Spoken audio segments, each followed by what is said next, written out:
सो hey guys what's up कैसे हो सभी लोग। मैं विशाल करने जा रहा ब्रांड न्यू वीडियो में रिएक्शन जो हमारा आकाश चोपड़ा का ब्रांड न्यू वीडियो आउट हो चुका है guys. Who should be T20 world cup squad. तो गाइस वीडियो बहुत इंटरेस्टिंग है, देखने वाले हम लोग कौन कौन से प्लेयर है जो T20 वर्ल्ड कप के स्क्वाड में आ सकते हैं। तो चलिए वीडियो बहुत इंटरेस्टिंग वीडियो, ओरिजिनल वीडियो का लिंक डिस्क्रिप्शन में प्लीज चेकआउट करना मत भूलिएगा। जो भी चैनल पर न्यू है प्लीज लाइक कर देना, सब्सक्राइब कर देना। तो चलिए वीडियो को एंजॉय करते हैं। Let's go. T20 world cup के लिए भारत की क्या होनी चाहिए टीम, आज वही करते हैं डिस्कस।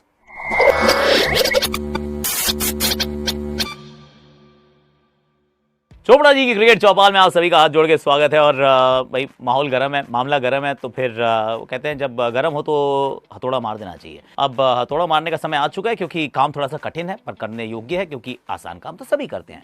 और अगर इतना आसान होता तो फिर सेलेक्टर्स को इतने सारे पैसे थोड़ी ना मिलते। तो बात कर लेते हैं, let's cut a very long story short की T20 वर्ल्ड कप की टीम का करना है चयन, और उसकी अनाउंसमेंट की जो फाइनल डेट है that's around the 30th of April, 1 में आपको अनाउंस करनी है। और विश्वसनीय सूत्रों से पता चला है कि मुंबई का मैच क्योंकि दिल्ली में था तो रोहित वहीं पर हैं और अजीत अगरकर भी वहीं पर हैं, तो फिर हो सकता है गुफ्तगू होकर डिसाइड हो जाए, चलो भाई क्या बनानी है टीम, लेट्स डिसाइड। तो हमने कहा चलो we shall also take this exercise further. पर आगे बताने से पहले 2-3 चीज़ें आपको बता रहा हूँ। एक तो ये कि मेरे टेलीग्राम के चैनल को फॉलो कर लो, क्योंकि वहाँ पे मैं अपनी फैंटेसी की टीम्स आपके साथ शेयर कर रहा हूँ, फ्री में कर रहा हूँ, तो प्लीज़ डू फॉलो दैट। और मेरे 2 और चैनल है यूट्यूब के, एक पे मैं सिर्फ रिएक्शन करता हूँ, दूसरे के ऊपर हम इंग्लिश की स्टोरीज डालते हैं, तो do check that out as well. वहाँ पे भी लाइक शेयर सब्सक्राइब कमेंट सब कुछ कर लो। And now let's talk about the major issue कि भाई क्या बनानी चाहिए टीम। अब इस टीम की कॉम्पोजिशन क्या होगा। मुझे लगता है 3 तो ओपनर आपको चाहिए होते हैं, उसके बाद 3 मिडिल ऑर्डर बैटर तो चाहिए मिनिमम, 2 विकेट कीपर आपको रखने चाहिए। मुझे लगता है कि 2 विकेट कीपर के बिना टीम नहीं बन सकती है, for a very simple reason कि ये आईसीसी इवेंट है। आईसीसी इवेंट के अंदर 15 में आपके पास एक दूसरा विकेट कीपर जरूर होना चाहिए, मतलब you need a backup keeper. आपके पास रिजर्व में कीपर होगा भी ना, मतलब 15+3 ट्रैवलिंग रिजर्व्स, आप उसको सीधा नहीं डाल सकते हो। ऐसा नहीं कि चलो मेरा ये बंदा इंजर्ड हो गया, चलो बाहर से बुला लेता हूँ, वो बाहर बैठा है कीपर, नहीं।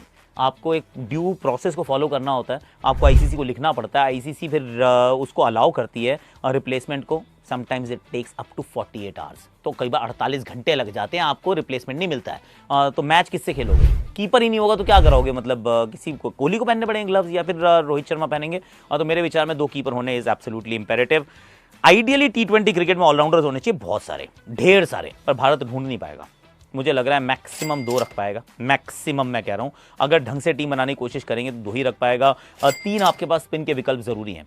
क्यों? क्योंकि आप खेल रहे हैं वेस्ट इंडीज़ में, आप खेल रहे हैं अमेरिका में, और जो बड़ी बात जो मेरे लिए है वो यह है कि एक तो बड़े मैदानों का साइज़ आप देखिएगा ठीक ठाक बड़े होंगे। इंडिया सारे डे गेम खेलेगा, रात के गेम नहीं है। अगर डे गेम खेलने वाले हो, शुरुआत में वहाँ पे हल्का सा मॉइस्चर रहता है, तो फिर स्पिन होगी, बॉल गीली नहीं होगी, नो ड्यू व्हाट्सोएवर, और रिवर्स स्विंग भी होगी और स्पिन भी होगी। ये हमने वेस्ट इंडीज़ की परिस्थितियों को इस तरीके से देखा है। The final half of the tournament will move there. So 3 spinner कम से कम, आइडियली 4 पेसर होने चाहिए आइडियली, पर मुझे जो कॉम्बिनेशन नज़र आ रहा है उसमें 4 नहीं होंगे, उसमें सिर्फ 3 ही पेसर होंगे। अब 2 तरीके के 11-15 होते हैं। एक जो मेरा मन कहता है बना दो, दूसरा होता है कि प्रिडिक्ट करके देखते हैं कि कैसा आएगा, how close we are to the final 15। Let's start. Rohit Sharma कप्तान है, ओपनर है, इस नाम पे कोई डिबेट ही नहीं है। नाम सबसे पहले नंबर पे आप रख दीजिए, Rohit Sharma is going to be the India captain. दूसरा खिलाड़ी जो है उसमें मैं कह रहा हूँ बिना अगेन सोचे समझे, मतलब बिना सोचे समझे नहीं कह रहा हूँ, सोच समझ के कह रहा हूँ, पर डिबेट नहीं चाहिए मुझे, नो तर्क नो वितर्क। यशस्वी जायसवाल का नाम मैं वहाँ डाल दे रहा हूँ। हालांकि बहुत सारे लोग इस बात पे भी चर्चा करेंगे, क्या ऋतुराज नहीं हो सकते, क्या अपने अभिषेक शर्मा नहीं हो सकते, क्या क्यों हम किसी और ओपनर की तरफ नहीं देख सकते, ईशान किशन नहीं हो सकते, क्या KL राहुल बतौर ओपनर नहीं हो सकते, क्या नहीं जी, इनमें से कोई नहीं हो सकता। सुन लो मेरी बात, मुझे लगता है यशस्वी जायसवाल को होना चाहिए, क्योंकि बच्चे ने ना बड़ी फियरलेस और सेल्फलेस बैटिंग की है जब भी इंडिया के लिए खेला है। तो मैं कन्विंस्ड हूँ इस बात के लिए। ये पहले जब खेल रहे थे अफगानिस्तान के सामने या किसी और टीम के सामने, तो खेल सकते हैं ना सिंगल सिंगल लेके कि अपने रन बनाता हूँ। उन्होंने कहा नहीं, मुझे तो एक तरीके से ही खेलना है, और उस तरीके से ही भारतीय टीम अच्छा खेलने वाली है। Yashasvi Jaiswal as an opener, I am picking him there. उसके बाद मैं तीसरे ओपनर के रूप में पिक कर रहा हूँ एक्चुअली विराट कोहली को, पर वो तीसरे ओपनर के रूप में पिक कर रहा हूँ मैं, 3 नंबर के लिए उनको नहीं पिक कर रहा हूँ। हो सकता है कि भारतीय टीम तीसरे नंबर पर उनको खिलाए, पर आइडियली कंसिडरिंग द सर्कमस्टांसेस, जैसी परिस्थितियां रहने वाली हैं वहाँ पे अगर कोहली खेल रहे हैं 11 में तो उनको ओपन करना चाहिए। दैट्स व्हाट आई फील, क्योंकि फिर सूर्या 3 पे खेल सकते हैं। तो 3 openers, Rohit Sharma, Yashasvi Jaiswal and Virat Kohli, these are my 3 openers. Openers की सूची में इनको मैं डाल रहा हूँ। और उसके बाद सूर्य कुमार यादव, वंस अगेन इस पे भी कोई तर्क वितर्क नहीं चाहिए अपन को। सूर्य कुमार यादव का नाम इस टीम के अंदर होना ही चाहिए। तो वो हो गए। सूर्य कुमार यादव के बाद मैं पिक कर रहा हूँ शिवम दुबे को। मेरे विचार में शिवम दुबे का जाना is again a foregone conclusion. और उसकी वजह है, और वजह क्या है कि एक तो जो भाई छक्के मार रहा है, आप कहोगे छक्के सारे मारते हैं आईपीएल में, कौन नहीं मार रहा? नहीं सर, ऐसा नहीं है। जो इस नंबर पे वो बैटिंग कर रहा है और जिस तरीके से वो बैटिंग कर रहे हैं, जिस तरीके से वो गेंदों को पिक कर रहे हैं और जितनी दूर वो मार रहे हैं और जब जब मार रहे हैं। पहले फास्ट बॉलिंग के खिलाफ लोग कहते थे कुछ की दिक्कत होगी, फास्ट बॉलिंग भी अच्छी खेल रहे हैं। स्पिन के खिलाफ भी अंधाधुंध शॉट नहीं मार रहे कि बस बैट घुमाते जाना है ना। सोच समझ के बैटिंग जो हो रही है बड़े सेंसिबल तरीके से हो रही है, प्लान्स के एग्जीक्यूशन अच्छे हो रहे हैं। So Shivam Dube is in my side.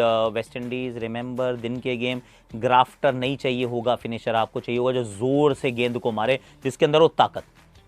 That guy is Shivam Dubey. और उन्हीं के साथ मैं नाम डाल रहा हूँ रिंकू सिंह का। रिंकू सिंह मेरे विचार में वंस अगेन जितना अच्छा वो खेले हैं, आई डोंट नो कोलकाता का क्या मन चल रहा है इस समय, क्योंकि वो उनसे बैटिंग नहीं करा रहे। पिछले मैच में मतलब कुछ गेंदें बची थी यार, बैटिंग करने के लिए नहीं भेजा उनको, पहले श्रेयस आगे बैटिंग करने। पर मेरे विचार में रिंकू सिंह अगेन जिस तरीके से वो भारत के लिए खेले हैं और जिस तरीके से आईपीएल खेले हैं पिछले काफ़ी समय से, Rinku Singh again a no brainer as far as I am concern. क्योंकि आपको चाहिए थोड़ा सा सेल्फलेस तरीके की बैटिंग चाहिए होती है एंड में, क्योंकि अपने अगर रिकॉर्ड के बारे में आप सोचने लगे तो आप फिर फिनिशर तो कभी नहीं हो सकते। तो अगर आपके 6 खिलाड़ी मैं ऑलरेडी पिक कर चुका हूँ। नंबर 7 और number 8 is a tough one, honestly speaking. Tough one इसलिए क्योंकि हार्दिक पांड्या के फॉर्म से अभी तो हम कोई भी कन्विंस्ड नहीं है। हालांकि अभी जो कल मैच खेले उसमें उन्होंने अच्छी बैटिंग की, पर वो बहुत छोटे स्पोरैडिक इवेंट्स लग रहे हैं। मतलब ऐसा नहीं लग रहा कि हर बार लगातार रन बनाते आ रहे हैं, हर बार ऐसा नहीं लग रहा कि स्ट्राइक करते आ रहे हैं। और पिछले 2 साल से जो हमने देखा है ना, ज़्यादातर 4 नंबर पर बैटिंग की है, और 4 नंबर की बैटिंग का स्थान उपलब्धि नहीं है, वहाँ पे बैटिंग नहीं आ सकती है। वहाँ अगर आपने हार्दिक पांड्या को रखा 4 पे, तो फिर 3 पे अगर कोहली खेल रहे हैं, 4 पे वो खेल रहे हैं, सूर्या कहाँ खेलेंगे? सूर्या अगर 3 पे खेल रहे हैं इसका तो कोहली को ओपन करनी होगी, राइट? और फिर Hardik Pandya, you can not have another grafter जो शुरू में आके इंस्टेंट स्ट्राइक रेट एक चीज़ होती है कि पहली 10 बॉलों में आप कितने रन बनाते हैं। तो at this point in time Hardik Pandya से 2 साल से आप देखेंगे, आप नहीं देखेंगे कि उनका इंस्टेंट स्ट्राइक रेट जो है 10 गेंदों में 15 होगा, नहीं होगा, या 18 होगा, नहीं होगा। उनका थोड़ा सा होगा 12, 13 इस प्रकार के रन होंगे ऑन एन एवरेज। तो हार्दिक पांड्या मेरे मिडिल ऑर्डर में नहीं आ पा रहे हैं। वो मेरे फिनिशर के रूप में शायद आई माई वांट टू कंसीडर, पर उनके फेवर में सिर्फ एक बात जा रही है जो इंपॉर्टेंट बात है एक्चुअली, कि ऑलराउंडर ही नहीं है। मैंने जो नाम लिखे थे 6, इनमें से बॉलिंग करता कौन है? कोई भी नहीं करता। शिवम दुबे करते हैं पर उनको मिलती नहीं है गेंदबाजी, क्योंकि अब तो इम्पैक्ट प्लेयर का रूल आ गया है। तो अगर वो गेंदबाजी नहीं कर रहे हैं तो फिर मुझे किसी को तो रखना होगा जो मुझे एक डिफरेंट विकल्प प्रदान करे। मेरे टॉप 6 में एक बॉलर तो मिल जाए, एक बॉलर चाहिए मुझे मिनिमम। वैसे तो 2 होने चाहिए पर एक तो चाहिए। तो हार्दिक पांड्या का नाम मुझे वहाँ उस सूची में डाल रहा हूँ, ऑलराउंडर की सूची में। दूसरा ऑलराउंडर की सूची में मेरे को नाम इससे टॉसअप रविंद्र जाडेजा और अक्षर पटेल में से कोई एक जाएगा। मुझे लग रहा है कि I mean you can pick any one you feel like. Personally मुझे वैसे अक्षर बड़े अच्छे लगते हैं। मेरे पे अगर छोड़ दिया जाता तो मैं शायद ये पंट भी कर लेता कि चल कोई नहीं अक्षर ले चलते हैं। पर Ravindra Jadeja just the pedigree, बहुत लंबे समय से अच्छा करते आ रहे हैं। तो I have Ravindra Jadeja there कि भाई चलो आपके पास 2 ऑलराउंडर हो गए, जिसमें से एक है हार्दिक पांड्या, दूसरे हो गए रविंद्र जाडेजा। आपके 8 खिलाड़ी ऑलरेडी इस टीम में आ चुके हैं। Now you need 2 keepers, at least 2 keepers, और जड्डू के रूप में एक स्पिनर भी आपको मिल गया। अब 2 कीपर्स में एक मेरे हैं Rishabh Pant. Pant I mean once again सच्ची बात यह है, बिल्कुल दिल से बोलूँ तो T20 आंकड़े अंतर्राष्ट्रीय स्तर पे इनके भी बहुत अच्छे नहीं हैं, पर ही इज़ दैट, मतलब वो स्ट्राइकर है, लेफ्टी है, अग्रेसर है, एक्स फैक्टर है ऋषभ पंत। और करंट फॉर्म बहुत अच्छा है और कीपिंग बड़ी अच्छी कर रहे हैं। तो ऋषभ पंत को आप वहाँ रखिए। दूसरा कीपर का विकल्प is between Rahul and Sanju. बाहर ही बैठना है जिसने भी जाना है। ऑनेस्टली इस बात से कोई फ़र्क नहीं पड़ता आप किसको लेकर जाते हैं, क्योंकि उसकी 11 में जगह बननी ही नहीं है। आइडियली मुझे क्या लग रहा था, ध्रुव जुरेल की तरफ मैं देख रहा था शुरू से कि यार ये राजस्थान के लिए खेलेंगे, बड़ा अच्छा करेंगे, जिस नंबर पे चाहिए हमें कीपर वहाँ वो कर जाएंगे। बैटिंग ज़्यादा आई नहीं। तो वो बेचारे रेस से बाहर हो गए। जितेश शर्मा रन नहीं बना रहे तो वो रेस से बाहर हो गए। फिर बचा आपके पास ईशान किशन, वो तो ओपनर है, वो तो वैसे भी रेस में नहीं है। अब यही बात आप संजू के लिए भी कह सकते हैं कि वो भी तो 3 पे खेलते हैं। अब यही बात राहुल के लिए कह सकते हैं, वो भी तो ओपन करते हैं। पर अभी जो पीछे ODI वर्ल्ड कप हुआ उसके अंदर राहुल 5 पे खेले थे, संजू सैमसन तो यहाँ 3 पे खेलते हैं। बाहर ही बिठाना जिसको मर्जी बिठा लो। I am actually absolutely okay with कि संजू जाएँ तो मैं कहूँगा जी ठीक है जी, इस सिलेक्शन से मैं ओके हूँ। KL राहुल जाए मैं कहूँगा उस सिलेक्शन से मैं ओके हूँ, क्योंकि खेलना तो इन दोनों में से किसी ने नहीं है। पर मुझे जो लगता है वो ये कि केएल राहुल का चयन होगा। That's what I feel. अब आपके पास चाहिए मुझे 2 और स्पिनर कम से कम चाहिए, minimum 2 more spinners I need. तो 8 + 2 10 हो गए, 2 स्पिनर और ले लेता हूँ।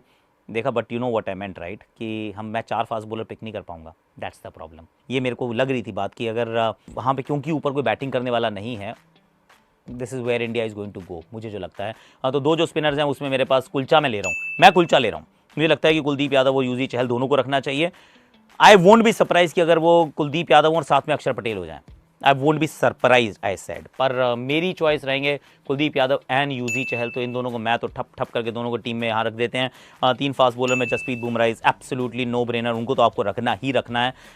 उसके बाद अर्शदीप सिंह का नाम आएगा, क्योंकि हालांकि उनकी भी करंट फॉर्म ऐसे ही चल रही है, पर उनका नाम आएगा ज़रूर, तो वो भी एक टीम का हिस्सा हो सकते हैं। तीसरा जो मेरी पर्सनल चॉइस रही है हमेशा वो है Deepak Chahar. And I will tell you why. उनके आंकड़े भी हैं, अगर इस साल के भी आईपीएल में देखें जिसमें सबकी मतलब लॉन्ड्री की तरह धुलाई हो रही है, उनके अभी भी power play numbers are one of the best.